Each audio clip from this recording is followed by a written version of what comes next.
Assalamu alaikum viewers, welcome to my YouTube channel The Healthier Pakistan. As you know, Pakistan is a developing country and most of its population live in rural areas where there is no formal health infrastructure, which is a big cause of breast cancer among women.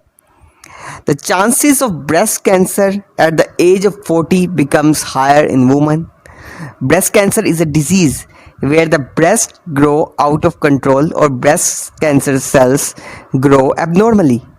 The chances of breast cancer become higher in women having no physical activity, being overweight, taking the hormones, or drinking alcohol.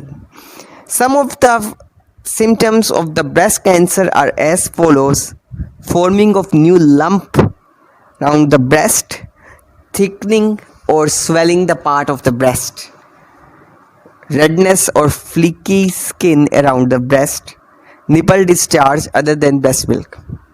The most common treatment for breast cancer is surgery. The research shows that food for breast cancer are as follows: grapes are very good for the breast cancer, apples are very good for breast cancer. Even in recent studies shows the venom of honeybee is very effective for the breast cancer. So stay healthy and fit and do subscribe my channel The Healthier Pakistan for more updates. Thanks.